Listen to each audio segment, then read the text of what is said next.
আমার কার্য পূর্ণ হয়েছে। যতক্ষণে ত্রিদেব এই ঘটনা সম্পর্কে অবগত হবেন, ততক্ষণে আমি সতীকে অপহরণ করে তাকে পাতাল লোকে নিয়ে চলে যাব।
তারকাসুর, এ তারকাসুরের কাজ। ও অন্য অসুরদের সঙ্গে নিজে দেবতার ছদ্মবেশে এসেছিল। শুনুন, আমার কিছু অনুচিত মনে হচ্ছে। আমি শিবের সঙ্গে দেখা করতে চাই।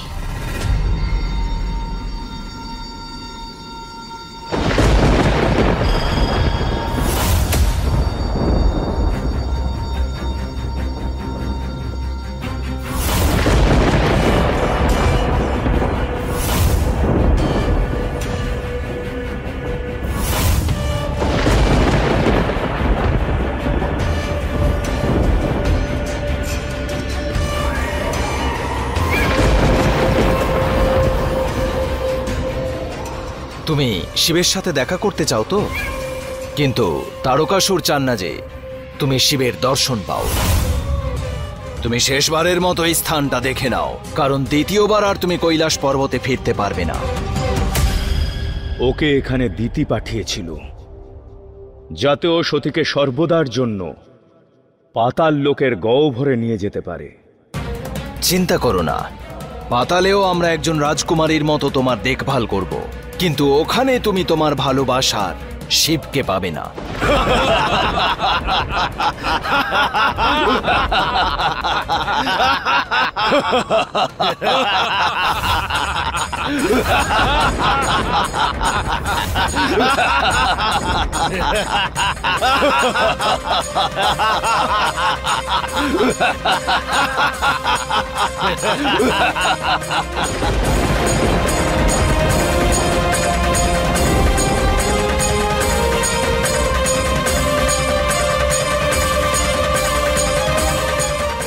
মনে হচ্ছে শিব এসেছে।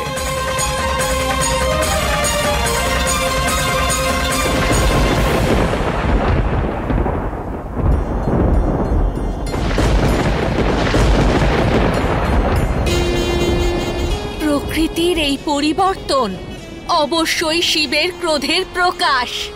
অর্থাৎ শিব আর সতীর বিবাহকে আটকাতে আমার পরিকল্পনা সফল হয়েছে। এখন শীঘ্রই সতীকে পাতাল লোকে আসতে হবে।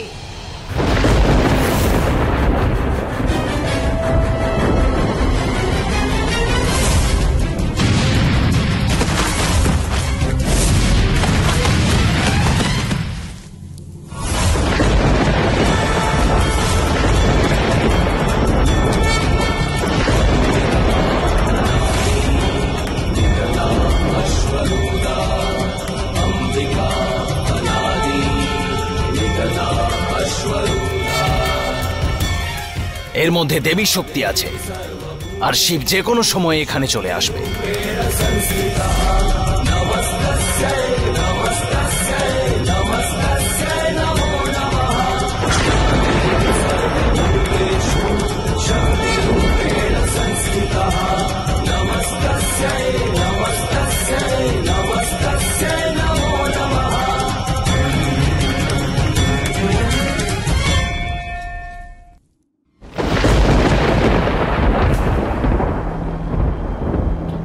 সত্যি ঠিক আছে তো? হঠাৎ করে ওনার কি হলো? সতীর মানবী শরীর দেবীর শক্তি বহন করতে অসমর্থ, তাই ওর শরীর তাপে জ্বলছে। সতীর এই তাপ শীঘ্রই শীতল করতে হবে, অন্যথায় দেবীর এই ভারসাম্যহীনতা সৃষ্টির ভারসাম্য নষ্ট করে প্রলয় ডেকে আনতে পারে।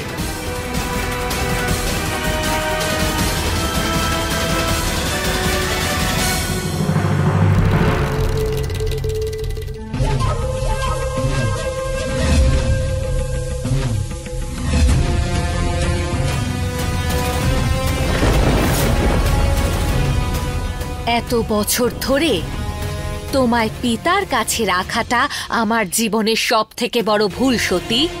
কিন্তু এখন থেকে তোমায় পাতাল লোকে এই বন্দি গৃহে থাকতে হবে। ক্ষমা করে দেবেন দেবী, আপনি যেই দিতিকে অপমান করেছেন, আপনাকে এখন সেই দিতিরই বন্দি হয়ে থাকতে হবে। দেবী,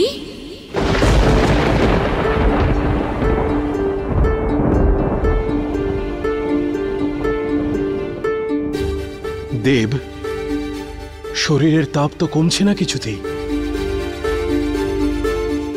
সেই কারণেই ক্রমশ সৃষ্টির ভারসাম্য নষ্ট হচ্ছে।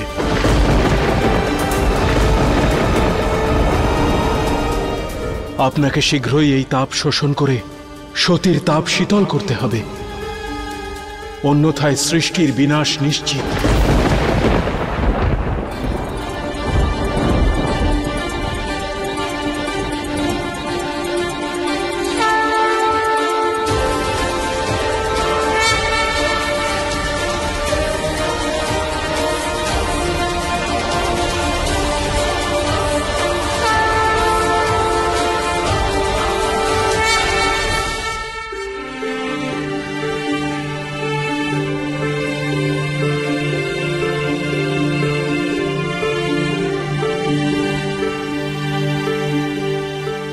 আপনি? ওই অসুররা কোথায় গেল? আর কিছু অমঙ্গল হবে না, এবার সব মঙ্গলময় হবে। আমাদের বিবাহের পরে কোনো অনিষ্ট হবে না। ক্ষমা করবেন মহাদেব, কিন্তু অসুরেরা বিবাহ কুণ্ডকে অশুদ্ধ করে দিয়েছে। সেই জন্য এই মুহূর্তে অগ্নিকে সাক্ষী রেখে বিবাহ করাটা অশুভ কাজ হবে। আমার মনে হয় বিবাহ অন্য লগ্নে হওয়া উচিত। না ব্রহ্মদেব, শুধুমাত্র এই কারণে যে আমরা অগ্নিকে সাক্ষী রেখে বিবাহ করতে পারবো না, সেজন্য আমরা বিবাহ বন্ধ করে দিতে পারি না ব্রহ্মদেব।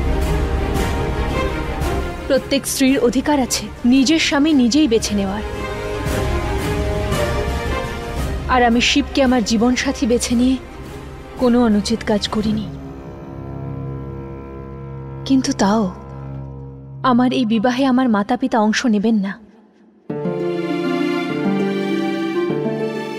শিব পবিত্র মনে কোনো ভেদাভেদ ছাড়া আমাদের বিবাহে সবাইকে স্বাগত জানিয়েছেন, যাতে আপনারা সবাই আমাদের এই বিবাহের সাক্ষী হতে পারেন। কিন্তু তা সত্ত্বেও অসুররা এই বিবাহকে বিঘ্নিত করার দুঃসাহস করেছে।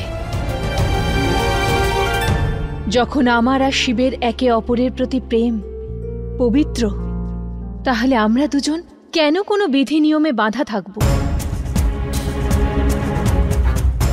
বিবাহ তো মনকে সাক্ষী রেখে হয়, তাই না ব্রহ্মদেব? ব্রহ্মদেব, আপনার দ্বারা সম্পন্ন করা এই বিবাহের সমস্ত রীতি, সমস্ত বিধিকে আমি সম্মান করি, কিন্তু আমি এটাই মানি, যদি এক স্ত্রী ও পুরুষ বিবাহের বন্ধনে আবদ্ধ হতে চায়, তাদের প্রেম যদি পবিত্র হয়, তাহলে সৃষ্টির কোনো মুহূর্তই তাদের আটকে রাখতে পারবে না।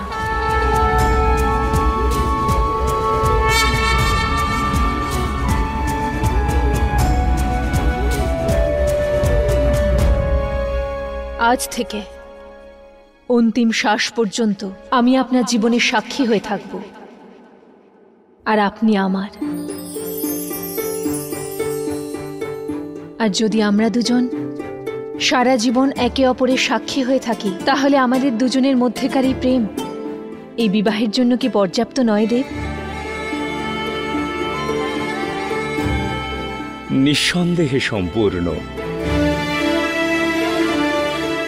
আর যে পলাশ পুষ্পের কারণে আমাদের মিলন হলো, সেই পলাশ পুষ্পের সৌরভের মতো আমাদের দুজনের প্রেমও সমস্ত সংসারকে সুরভিত করবে।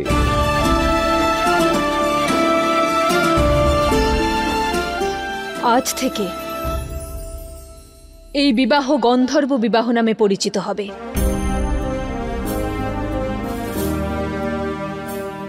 যেখানে প্রত্যেক নারীর অধিকার হবে যে সে নিজের বর নিজেই পছন্দ করবে, আর সে ওই ব্যক্তির সঙ্গে কোনো সামাজিক অনুষ্ঠান ছাড়া, রীতি আর বিধি ছাড়া বিবাহের বন্ধনে আবদ্ধ হতে পারবে। নারায়ণ নারায়ণ।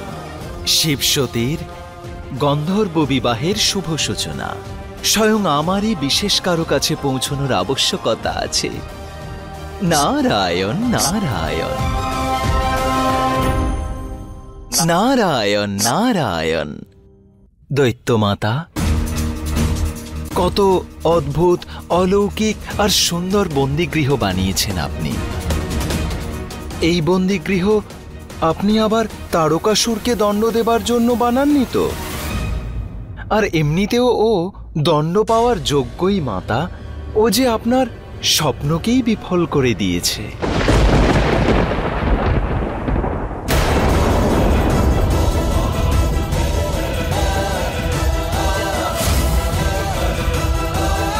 ভালোই হয়েছে আপনারা সঠিক সময়ে এসে গেছেন।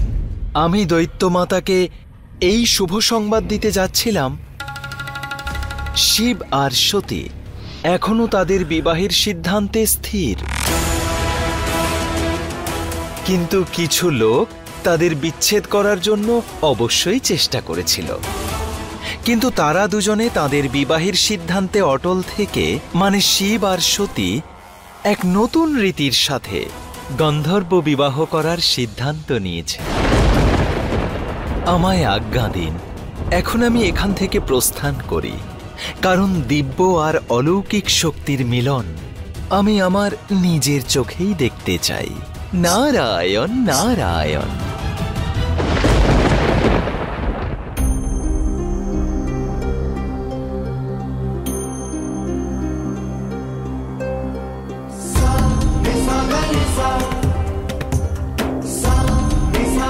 নারায়ণ নারায়ণ।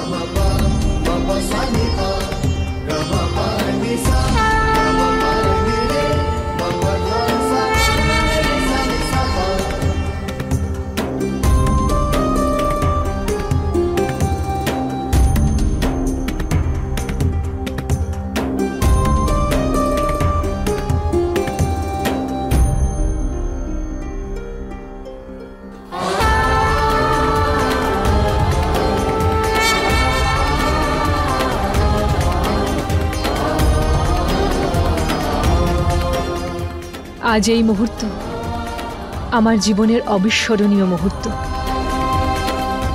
আজ আপনি সতীকে আপনার শক্তিরূপে স্বীকার করেছেন।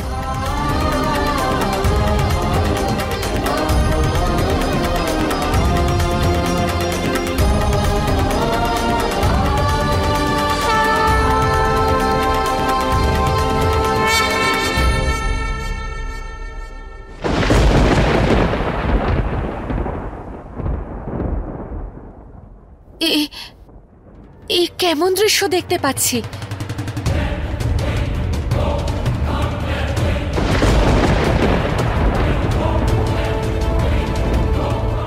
হয়তো সতীকে আমি পাতাল লোকে নিয়ে আসতে ব্যর্থ হলাম, কিন্তু আমি শিব আর সতীকে একসঙ্গে কখনো থাকতে দেব না, কখনো না।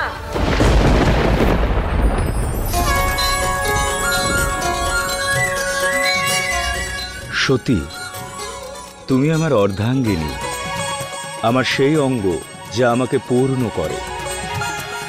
আর তুমি আমার বামাঙ্গী হওয়ার কারণে এই আসনে তোমার স্থান আমার পাশেই হবে।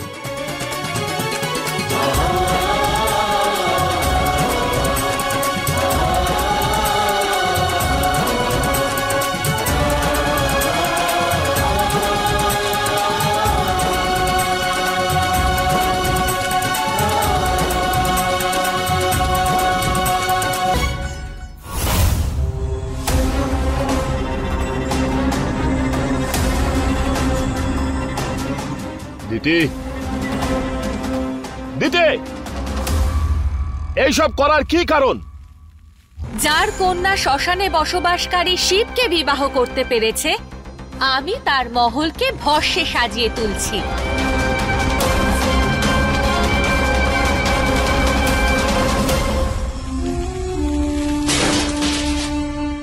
আপনি সত্যকে স্বীকার করুন বা না করুন, কিন্তু সত্য হলো এটাই পিতা যে শিব আর সতী এখন বিবাহিত দম্পতি। ওদের বিবাহ হয়ে গেছে। আমার উপর এভাবে ক্রুদ্ধ হয়ে আপনি কি পাবেন পিতা? আমি তো সব সময় আপনার ভালো চেয়ে এসেছি। যদি ক্রুদ্ধ হতেই হয় তাহলে সেই সময় হতেন যখন কাপালিক শিব আপনারই চোখের সামনে আপনারই রাজ্যে এসে আপনার কন্যাকে কৈলাসে নিয়ে গেল। এখন ক্রুদ্ধ হয়ে কোনো লাভ নেই পিতা। এখন সমস্ত দেবতাদের সামনে আপনি এক উপহাসে পরিণত হয়েছেন। যখন আপনার নিজের কন্যাই আপনাকে অসম্মান করলো, তখন অন্য দেবতারা আপনাকে কেন সম্মান করবে? না না পিতা, এখন অন্যান্য দেবতাদের কাছে আপনি প্রজাপতি দক্ষ নন, শুধুমাত্র এমন এক অসহায় পিতা যিনি শিবের অহংকারের কাছে আর নিজের কন্যার কাছে নিজের পরাজয় স্বীকার করে নিয়েছেন। না না, আমি ওই শিব আর সতীকে নিজের গৌরব আর গরিমার সঙ্গে খেলতে দেব না। আমি এটাই সুনিশ্চিত করব যে সমস্ত দেবী দেবতা আমার ততটাই মান সম্মান করবে যেটা প্রজাপতির যোগ্য। আমি প্রজাপতি দক্ষ এমন বিশাল যজ্ঞের আয়োজন করব যেখানে সমস্ত দেবী দেবতার স্থান হবে। কিন্তু আমাকে অপমানকারী ওই শিব আর সতী, ওদের এখানে কোনো স্থান হবে না।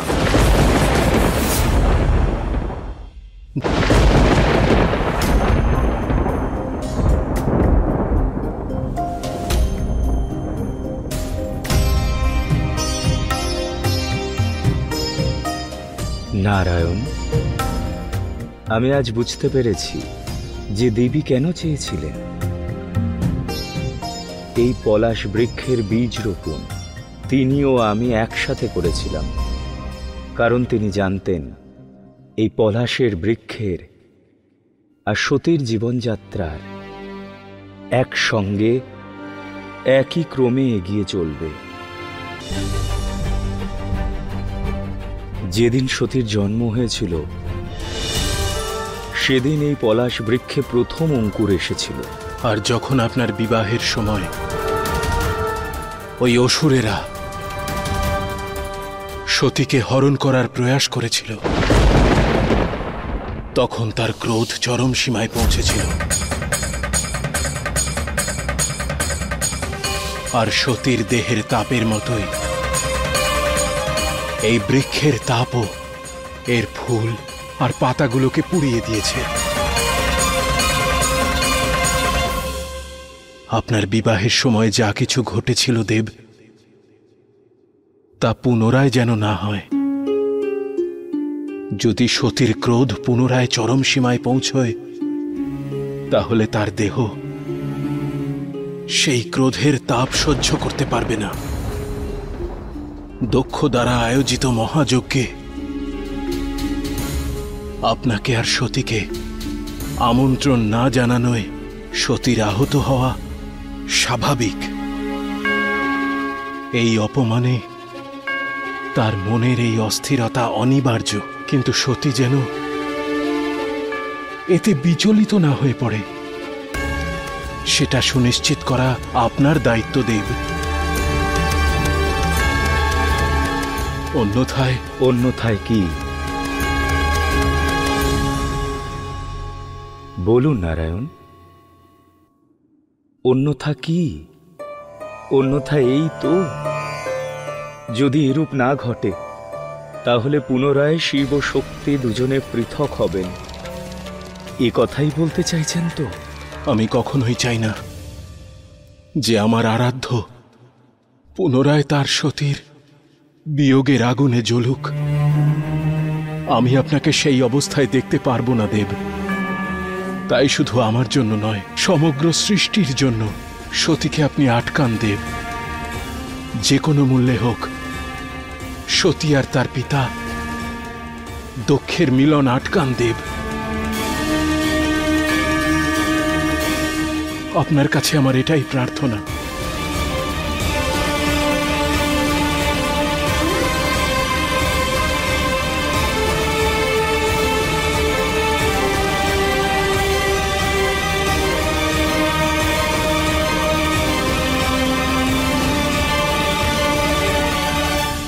দেব, আমি নিশ্চিত করেছি আমাকে পিতার আয়োজন করা যজ্ঞে যেতেই হবে।